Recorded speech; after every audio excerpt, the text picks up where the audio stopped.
Shalom, selamat malam Bapak Ibu Pelsus yang kami hormati dan kami muliakan.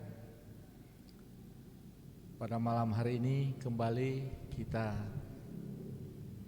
akan memulaikan Kusapa, dan pada saat ini kita akan mulai dengan topik yang pertama, yaitu yang terdapat di dalam kitab Maleakhi 2 ayat 17 sampai dengan pasal 3. Dan pembicara kita pada malam hari ini yang kami kasihi, Ibu Pendeta Dr. Treasure Awi Tombokan, mengawali acara kita pada malam hari ini. Tentu saja kita akan awali dengan doa dan doa pembukaan. Mohon kesediaan Bapak Ramli Urara. Jemaat yang dikasihi dalam Tuhan kita Yesus Kristus, kita akan membuka kusapa kita pada malam hari ini. Dan saat ini mari kita minta kekuatan di dalam doa. Kita berdoa. Terpujilah Engkau Allah Bapa di sorga, yang kami sembah di dalam nama anak-Mu Tuhan kami Yesus Kristus. Engkau yang sudah memberikan kami anugerah kesehatan, kekuatan, bahkan Engkau lagi sudah menyertai kehidupan kami. Bahkan Engkau sudah menghantarkan kami boleh ada di gedung gereja ini, pelayan khusus yang ada, bahkan jemaat yang menyaksikan siaran ini. Saat ini ya Bapa di sorga, kami hendak dalam satu program Kusapa Jemaat Gemim Betania Teling Tingkulo, kunjungan, sharing, dan pengembalaan. Biarlah Tuhan menyertai akan program ini dari awal sampai akhir seturut dengan kehendak Bapa di surga. Engkau berkati Tuhan bagi pemateri saat ini, Ibu Pendeta Dr. Treasure Awi Tombokan MTH. Biarlah kuasa Roh Kudus-Mu menyertai dia Tuhan. Berikanlah dia hikmat dan kebijaksanaan, sehingga Bapa di sorga dia boleh membawakan materi ini sesuai dengan kehendak Bapa. Dan biarlah Bapa di sorga, kami yang mendengarkannya, baik pelayan khusus maupun jemaat yang menyaksikan Tuhan, itu boleh mendapatkan kekuatan, bahkan kami boleh memotivasi kehidupan kami semua. Dimanapun kami pergi dan berada, kami boleh membawa pelayanan ini untuk kemuliaan nama Tuhan Yesus sendiri. Ya Allah Bapa di sorga, inilah kehidupan kami yang berseru kepadamu. Biarlah program Kusapa pada malam hari ini boleh jadi hanya di dalam nama Allah Bapa, Anak, dan dengan perantaraan Roh Kudus. Amin. Kita lanjut dengan pembacaan Alkitab yang nantinya mohon kesediaan dari Ibu Diaken Christina Sarayar. Kami persilahkan. Kita akan membaca Alkitab yang terdapat dalam kitab Maleakhi, pasalnya yang kedua, ayatnya yang ke-17 sampai pasalnya yang ketiga, ayatnya yang ke-5. Dengan perikop, Tuhan datang untuk menghukum. Kamu menyusai Tuhan dengan perkataanmu, tetapi kamu berkata, dengan cara bagaimanakah kami menyusahi Dia? Dengan cara kamu menyangka setiap orang yang berbuat jahat adalah baik di mata Tuhan. Kepada orang-orang yang demikianlah Ia berkenan. Atau jika tidak, di manakah Allah yang menghukum? Lihat, aku menyuruh utusanku supaya ia mempersiapkan jalan di hadapanku. Dengan mendadak, Tuhan yang kamu cari itu akan masuk ke bait-Nya. Malaikat perjanjian yang kamu kehendaki itu, sesungguhnya ia datang, firman Tuhan semesta alam. Siapakah yang dapat tahan akan hari kedatangannya? Dan siapakah yang dapat tetap berdiri apabila ia menampakkan diri?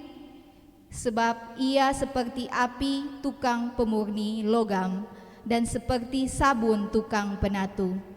Ia akan duduk seperti orang yang memurnikan dan mentahirkan perak, dan ia mentahirkan orang Lewi, menyucikan mereka seperti emas dan seperti perak, supaya mereka menjadi orang-orang yang mempersembahkan korban yang benar kepada Tuhan.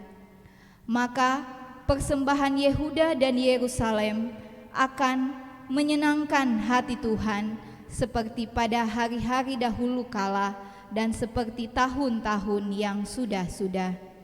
Aku akan mendekati kamu untuk menghakimi dan akan segera menjadi saksi terhadap tukang-tukang sihir, orang-orang berzina dan orang-orang yang bersumpah dusta, dan terhadap orang-orang yang menindas orang upahan, janda dan anak piatu, dan yang mendesak ke samping orang asing dengan tidak takut kepadaku, firman Tuhan semesta alam.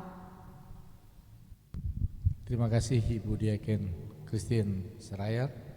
Kita lanjut untuk materi yang akan dibawakan oleh Ibu Pendeta Dr. Tresia Awi Tombokan. Kami persilahkan. Puji Tuhan, saudara-saudara, kita jumpa lagi dalam kesempatan yang berbahagia ini untuk masuk dalam program bersama kita dalam rangka saling memperlengkapi untuk menjadi berkat. Kunjungan sharing penggembalaan yang disebut Kusapa, dan materi saat ini dibaca dari Maleaki pasal 2 ayat 17 sampai pasal 3 ayat 5. Ini bacaan yang akan kita baca pada minggu Advent yang pertama. Jadi akhir bulan November kita sudah memasuki minggu Advent yang pertama. Tema yang menuntun kita untuk masuk dalam pembahasan adalah kedatangan Tuhan untuk pemurnian. Mari kita memahami tema kita, kedatangan Tuhan untuk pemurnian. Kedatangan itu bicara tentang hal yang datang dan menunjuk kepada perayaan Minggu Advent. Advent dari kata Latin adventus yang berarti kedatangan. Sebagai orang percaya, kita memasuki masa persiapan menjelang Natal Yesus, tetapi kedatangan itu juga menunjuk kepada masa penantian kedatangan Yesus kembali. Jadi Advent atau kedatangan itu menunjuk pada dua hal. Yang pertama persiapan menjelang Natal Yesus, dan yang kedua kedatangan Yesus kembali. Karena itu bicara tentang kedatangan itu menunjuk kepada kita siapa yang datang. Yang datang itu adalah Tuhan, menunjuk kepada Kristus yang adalah Mesias. Kemudian yang berikutnya, dalam perayaan Minggu Advent ini kita akan memasang 4 lilin. 3 lilin yang berwarna ungu dan 1 lilin yang berwarna pink. Di Minggu Advent yang pertama, lilin ungu adalah lilin hope atau harapan. Lilin ungu yang kedua adalah love, cinta atau kasih. Lilin yang ketiga adalah di minggu Advent yang ketiga adalah joy atau sukacita. Dan di minggu Advent yang keempat adalah peace atau kedamaian. Itu yang kita bicarakan tentang kedatangan. Memang tema kedatangan untuk pemurnian itu terlalu umum. Karena itu kita secara spesifik melihat siapa yang datang, menunjuk kepada Kristus yang adalah Mesias. Yang berikutnya bicara tentang pemurnian. Pemurnian itu adalah satu proses atau tindakan yang memurnikan. Apa yang dimurnikan? Yang dimurnikan adalah umat. Dalam hal apa dimurnikan? Kalau bicara 1 Petrus 1 ayat 7 bicara tentang pemurnian iman. Jadi kedatangan Yesus juga untuk memurnikan orang percaya. Karena itu bagi saya tema kita yang paling tepat adalah kedatangan Tuhan untuk memurnikan umatnya. Mari kita melihat latar belakang kitab Maleakhi. Kitab Maleakhi adalah kitab yang terakhir atau kitab yang ke-39 dalam Perjanjian Lama. Nama Maleakhi berarti utusanku. Dan maksud kitab ini ditulis untuk menyatakan dan mengingatkan umat akan kasih Allah. Tetapi juga sekaligus mendorong umat supaya dengan sukacita mereka akan mematuhi Tuhan Allah. Kitab Maleakhi ini ditulis di sekitar tahun 470 sampai 440 sebelum Masehi. Jadi sesudah Bait Allah dihancurkan di sekitar tahun 586 Masehi.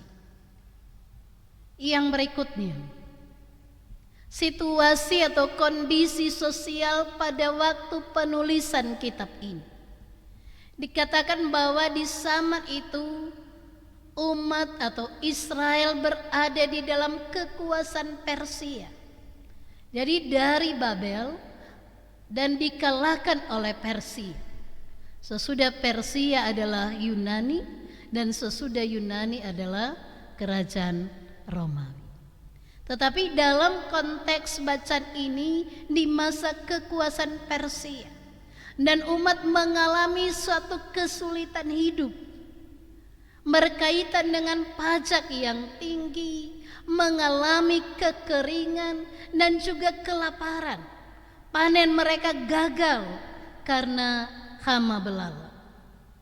Dan kondisi yang sulit ini membuat baik pemimpin agama dan umat mempertanyakan apakah Tuhan benar-benar peduli terhadap mereka. Karena itu mereka ragu apakah keadaan ini akan berubah kalau mereka hidup sesuai dengan kehendak Allah, atau apakah ini akan berubah kalau mereka menyembah Allah dengan benar. Kalau kita membaca pasal 3 dan pasal 2 sebelumnya, dikatakan murka Tuhan terhadap para imam. Kemudian Tuhan memarahi Israel karena kawin campur dan perceraian. Ini menunjukkan bahwa konteks sosial pada waktu itu tidak hanya keadaan ekonomi mereka yang merosot, sosial mereka merosot, terlebih kehidupan kerohanian yang merosot. Tidak ada pemimpin yang dapat diteladani karena mereka melakukan apa yang bertentangan dengan kehendak Tuhan. Mari kita masuk pada pembahasan dengan memahami Maleakhi 2 ayat 17 sampai 3 ayat 5. Awal dari perikop ini dimulai dari suatu dialog ayat 17. Diawali dengan pertanyaan umat. Kemudian pasal 3 masuk apa jawaban Tuhan bagi apa yang ditanyakan oleh umat. Kamu menyusahi Tuhan dengan perkataan, tetapi kamu berkata, dengan cara bagaimanakah kami menyusahi Dia? Dengan cara kamu menyangka setiap orang yang berbuat jahat adalah baik di mata Tuhan. Kepada orang-orang yang demikianlah Ia berkenan. Atau jika tidak, di manakah Allah yang menghukum? Dalam pemahaman mereka, umat melihat bahwa setiap orang yang berbuat jahat adalah baik di mata Tuhan. Karena itu mereka mempertanyakan di manakah Allah yang menghukum. Artinya bahwa mereka membutuhkan bahwa Allah betul-betul bertindak adil terhadap mereka. Dengan demikian umat mengalami keraguan dalam memahami Allah yang benar. Bagi mereka Allah seolah-olah tidak peduli. Dan mereka melihat bahwa orang yang berbuat jahat mengalami kesejahteraan hidup dari umat yang setia. Jadi yang berbuat jahat justru sejahtera. Sebaliknya yang setia mengalami penderitaan. Yang berikutnya, kamu menyusahi Tuhan. Ini perkataan yang disampaikan oleh Nabi. Artinya bahwa ini merupakan suatu teguran. Menyusahi Tuhan dalam bahasa Ibrani adalah yaga. Berarti umat merepotkan, menyusahkan Tuhan. Cara mereka menyusahkan Tuhan adalah dimulai dari prasangka. Bicara tentang prasangka itu adalah suatu proses berpikir. Kalau kita memiliki prasangka yang buruk, maka itu akan mempengaruhi ucapan kita dan akan berwujud dalam tindakan. Yang berikutnya, kepada mereka dikatakan bahwa akan datang utusan Tuhan.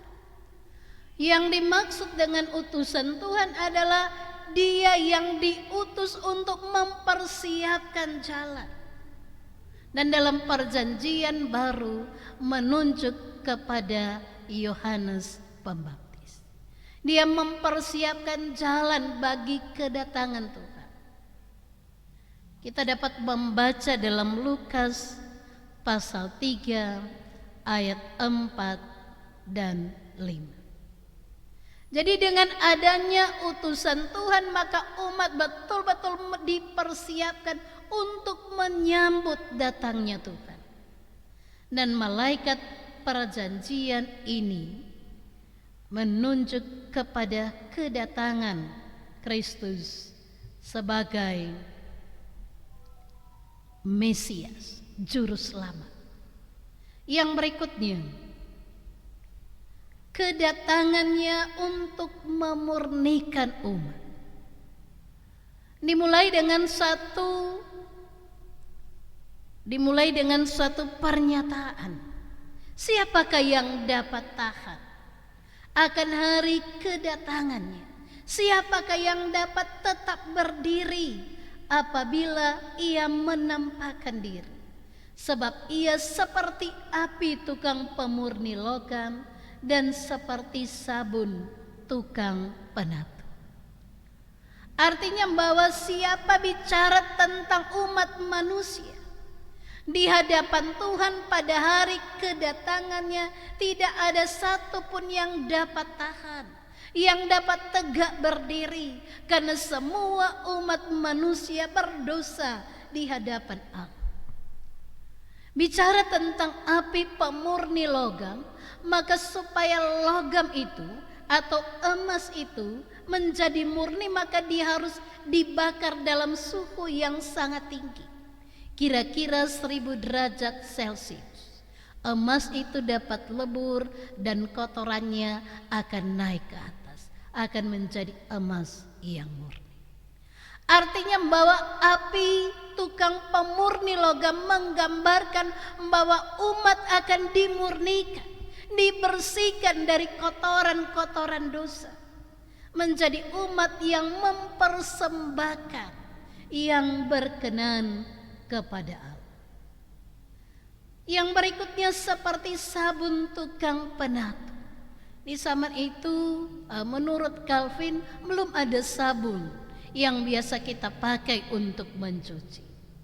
Yang ada adalah sejenis tumbuh-tumbuhan yang setelah dibakar menjadi abu, dan ketika dicampurkan dengan air maka menjadi bahan pembersih pakaian.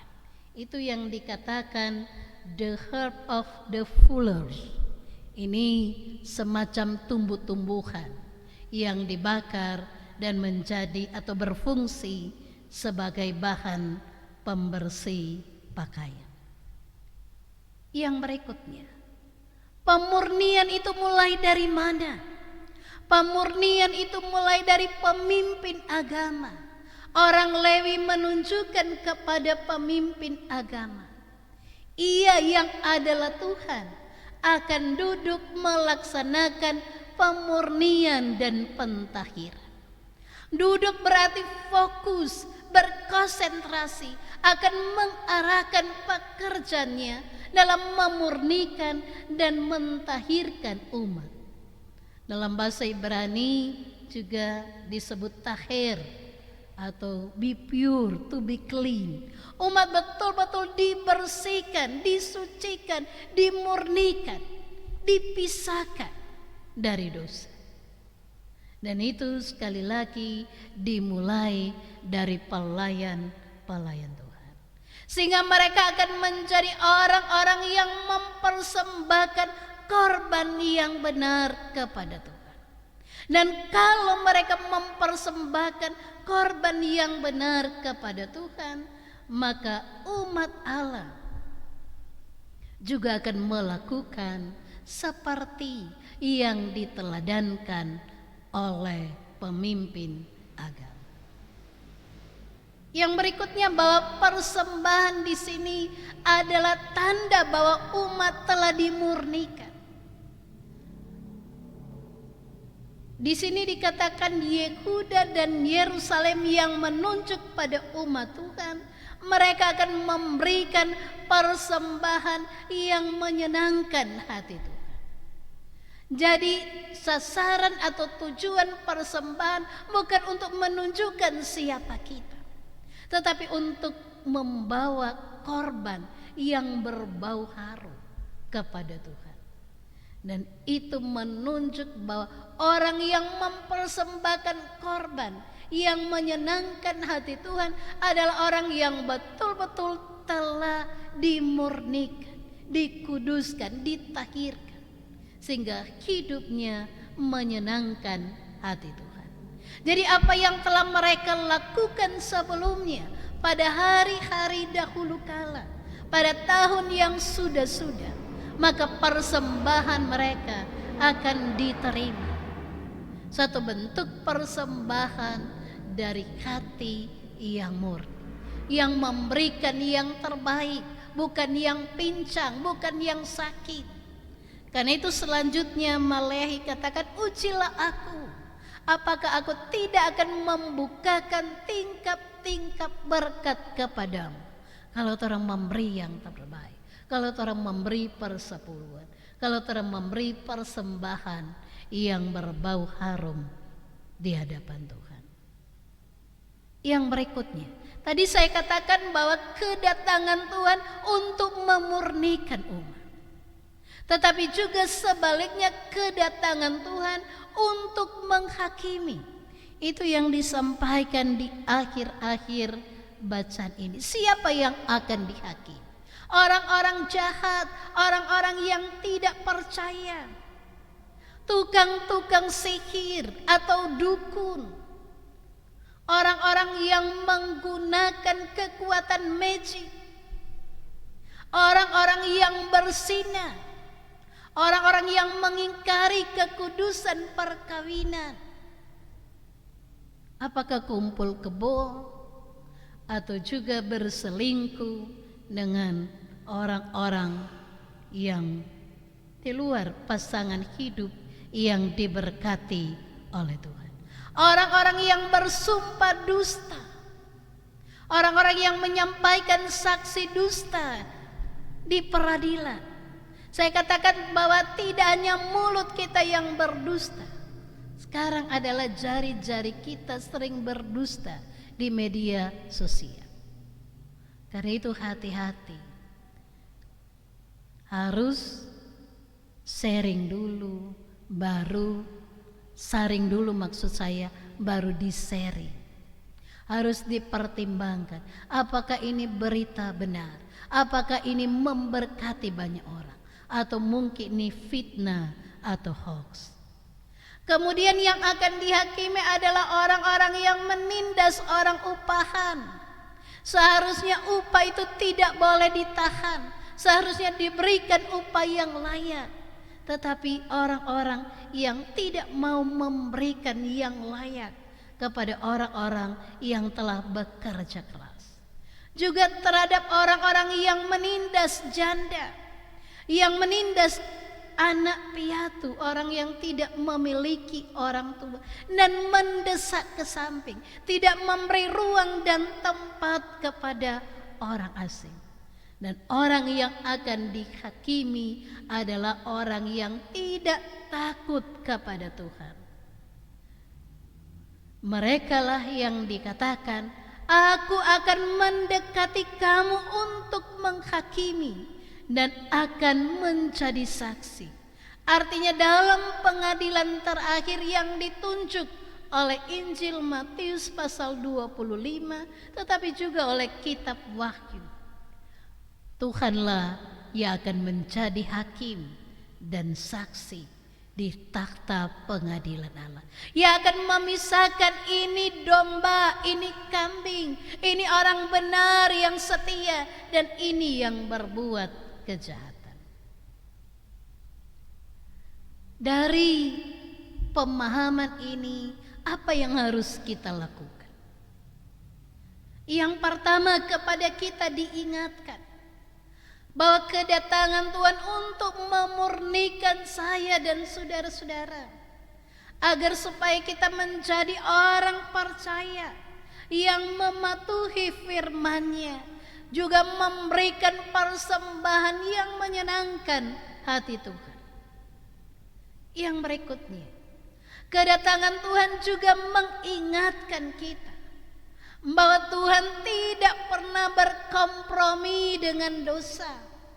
Orang yang berbuat jahat akan dihakimi.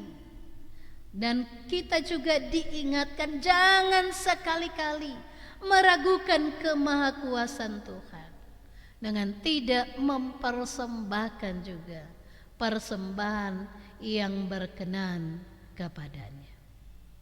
Karena itu minggu Advent, minggu kedatangan, seharusnya menjadi minggu perenungan diri, minggu pertobatan, membasuh hati dan pikiran kita.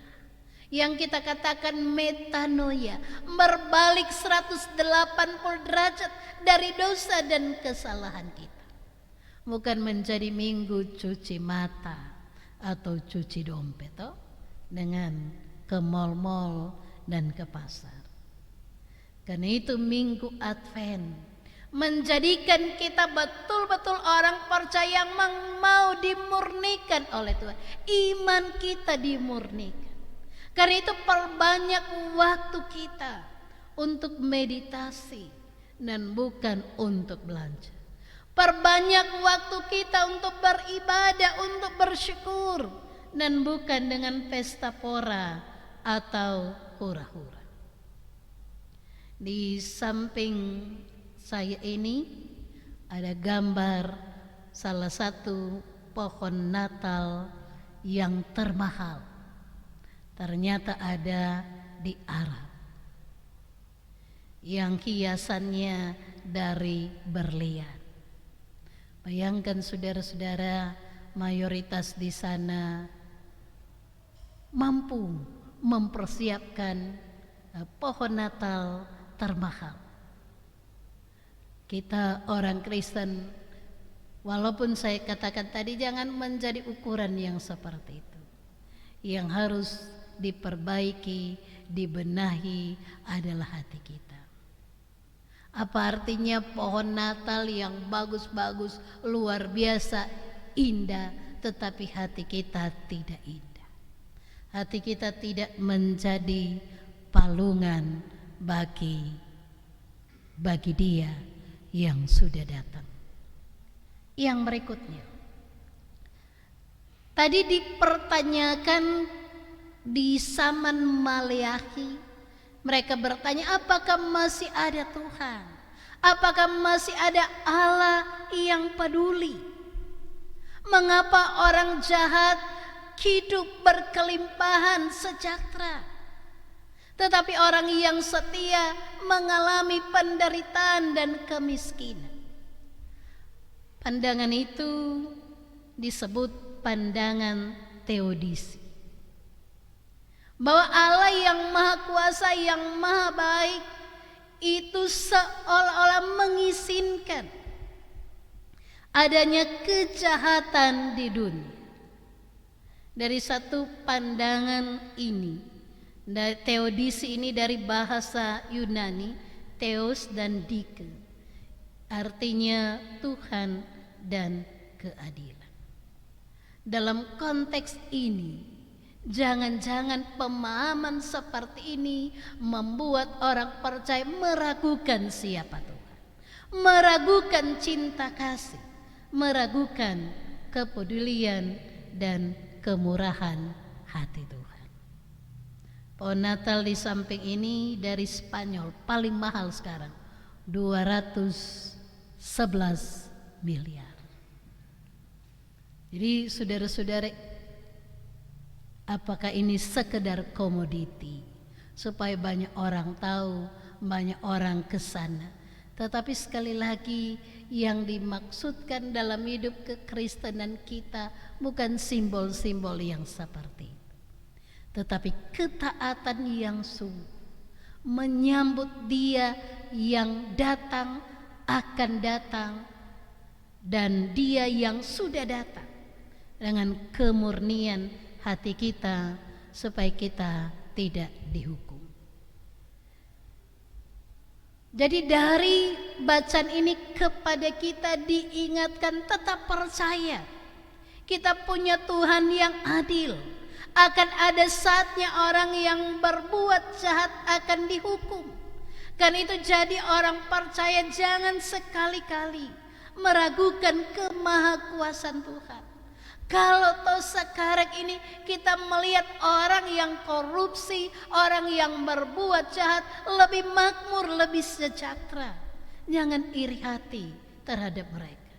Sekaligus juga diingatkan jangan ikut serta dalam kejahatan demi keuntungan sesaat.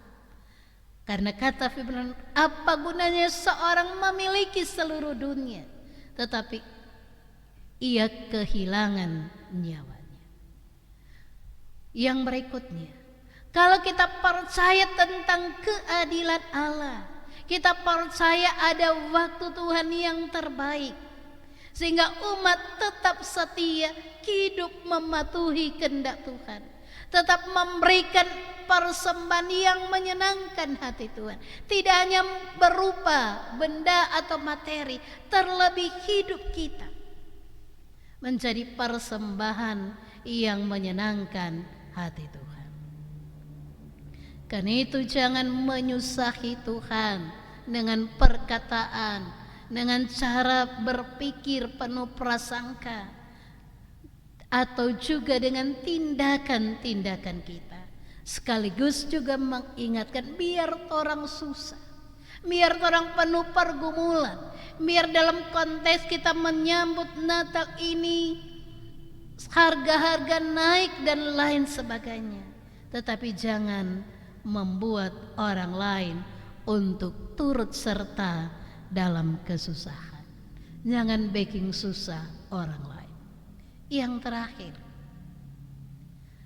perenungan kita di Minggu Advent yang pertama ini mengingatkan kita pada satu ungkapan dari syair lagu yang kita sering nyanyikan. Sudahkah yang terbaik ku berikan? Ini yang harus kita renungkan. Dan ini juga mengingatkan kita, kalau demikian sebagai pelayan khusus kita adalah utusan Tuhan. Kita mempersiapkan umat supaya umat dapat mempersembahkan hidupnya sebagai persembahan yang menyenangkan hati Tuhan. Jangan kasih persembahan Natal dari doi hasil belanja kita, tetapi sudah kita persembahkan yang terbaik kepada Tuhan. Yang berikutnya, karena pemurnian itu dimulai dari orang Lewi. Orang Lewi adalah orang yang dipilih Tuhan dalam kerja pelayanan, dalam menata, mengatur peribadatan. Maka ini menunjukkan bahwa pemimpin haruslah sosok yang dapat diteladani, yang menjadi panutan. Kita sering mendengar ungkapan ikan busuk itu mulai dari kepala dan akan jadi ini mengingatkan kita, pembusukan kalau mulai dari kepala, maka kepala itu betul-betul ditahirkan, dimurnikan supaya ikan itu secara utuh tidak akan mengalami pembusukan. Yang berikutnya, kita juga harus mempersiapkan diri, khususnya mempersiapkan keluarga kita untuk betul-betul menyambut Dia yang sudah, sedang, dan akan datang, agar keluarga kita menjadi palungan bagi kehadirannya, agar keluarga kita terhindar dari dosa-dosa dalam perkawinan. Secara khusus yang mau disampaikan oleh kitab Maleakhi, bahwa Tuhan sangat membenci perceraian. Yang berikutnya, memasuki Minggu Advent ini, kita diajak untuk peduli terhadap sesama kita. Orang percaya harus berdiakonia, harus menjadi diakonos, meneladani diakonos yang agung, yaitu Kristus yang mempersembahkan hidupnya bagi manusia. Karena itu jangan orang cuma dikenal dengan doi Natal toh? Tetapi betul-betul kita memberi ruang dan perhatian bagi orang asing, orang yang tertindas, janda, anak yatim piatu, dan mereka yang membutuhkan pertolongan. Tuhan Yesus memberkati.